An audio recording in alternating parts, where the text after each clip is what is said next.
Hello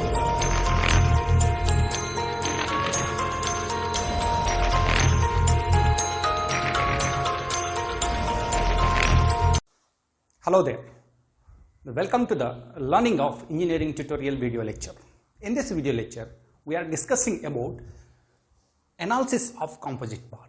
We know the composite bars, the main purpose where analysis here is to identify what are the stresses are acting in the section 1 as well as the section 2.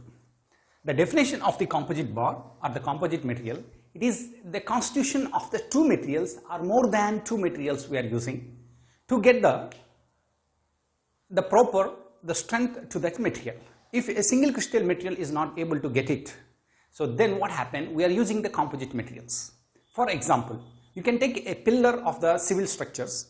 It is the composition of the granules, the cement, sand is going to be the matrix material, and the steel rods we are using as a fiber material. This comes to the composite material, and the steel is good in the tensile forces, and the cement, the granules are going to be the strong in the compressive forces. This way the pillar or the beam are going to be the compensating in that way.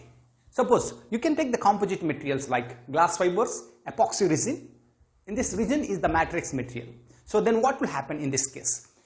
The fibers have certain strength, matrix has certain strength. But we need the better strength. Then what happened? We are going to be clubbing together and we are preparing the composite bars. So in this case, the composite bars in this case, at macro level, they are going to be looking like a single unit. But at the micro level, that means at the chemically, they are distinguished each other. So in mechanics of solids, we are trying to see some mathematical models, how it's going to be behaving for you are applying the load. Suppose I have taken the section 1 and the section 2. Suppose you can take in the corrosion environment also. I am going to be considering 1 is going to be your steel material and the 2 is going to be the copper material or brass or bronze, whatever it may be, you can take it. Can you see the section 1 is going to be steel, suppose, then it is good in the tensile forces. But the second material is going to be either copper or brass. So then in this case what happened? They are good in the corrosion resistance. So then what happened? This brass material or the copper material is protecting the steel material from the environmental attacking. So that's why the steel is going to be having the safeguard from the corrosion. So then we can see. So there we can see some terminologies we are going to be using here. The P is going to be the total applied load. L is going to be the length that I can say the L1 and L2 also I can write it here. The length of the section 1, length of the section 2 is the same. A1 and A2 is the cross-sectional area of the member. So these cross-sections may be in the circular shape, we can take it, or maybe you can take the square shape also, we can take it. Next, E1 and E2 is the Young's modulus we are going to be taking, because the composite materials means the two different constituent materials we are considering. That's why Young's modulus also getting the different. The next one, P1 and P2, the load shared by the bar. So can you see, when I am applying the load here, some amount is carried by the material 1 and some amount by the material 2. Which is the strongest one? It will take the maximum load and the rest will goes to the second material. Next, sigma 1 and the sigma 2 is the stress induced, that's due to the external applied load. Epsilon 1 and epsilon 2 are the strain in the composite materials. Now we can see here. So in this case, the load is going to be acted over here. So what it means? So that means the load shared by the section 1 and the section 2. Then what about the elongation of the material? Can you see the elongation of the material 1 is equal to the elongation of the material 2, because they are connected in the parallel to each other. Can you see the axis of the first member and axis of the second member, they are in the same direction. So to compensate this one, I am going to be writing the equation over here. So that is the total load is equal to the P1 plus P2. This is I applied the load. And the P1 is the amount, the magnitude is carried by the section 1 and the P2 is the amount carried by the section 2. So then how could you identify?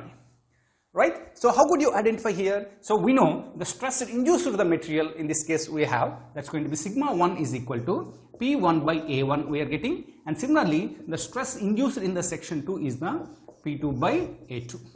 So now I am going to be substituting the P1 and P2 in this equation so that I can get the load acting and the stress induced to that material, so we can get it. So now I am substituting those values. The P is the applied load, that is equal to, so that's going to be sigma 1 A1 plus sigma 2 A2. So by using this equation, we can calculate either the sigma 1 or the sigma 2. It means that at least we must know the area A1 and A2, or at least one stress of that component. If you know, then easily we can calculate it. And second one is going to be the elongation. So how could you take the elongation? So here the elongation is going to be total elongation of that material is equal to, we know the elongation 1 and the elongation 2 is going to be taking the same place. So that means same direction. So del L1 is equal to del L2 we are getting. Right? And I want to identify the strain in that material. So that strain is equal to epsilon 1 is equal to epsilon 2 strain. What is the strain here? So that is nothing but change in dimensions to the original component dimensions we are going to be say. So in this case del 1 and del 2 is going to be the same, and the length is going to be L1 is equal to L2. L1 is equal to L2. So in this case what will happen? The strain in section 1 is equal to section 2. But I know the Young's modulus is equal to the stress by strain. I can write it. So I am modifying this equation that I am writing sigma 1 by E1, that is equal to sigma 2 by E2. I can write it. Right? And further simplification of this equation. So from this equation, if you know the epsilon 1, epsilon 2 and any one of these stresses in that material, easily we can calculate it. So then how could you modify this equation? And I am going to be writing this equation further over here. So this equation writing sigma 1 by sigma 2 is equal to epsilon 1 by, Young's modulus of the section 1 is equal to, that is divided by Young's modulus in the section 2. This I am going to say is the modular ratio. So it is the ratio of the Young's modulus 1 material to the second material Young's modulus. So this way we are going to be analyzing the composite bar whenever it is subject to the external load. There is a purpose of these composite materials are going to be existed, either to improve the mechanical properties of the system, or you can improve the corrosion resistance of that materials also we can do by this thing. So I hope you are able to understand the development of the mathematical model for the analysis of the composite parts. Still, if you feel any confusion, please put in the comment section so that I can reach you out. Thank you.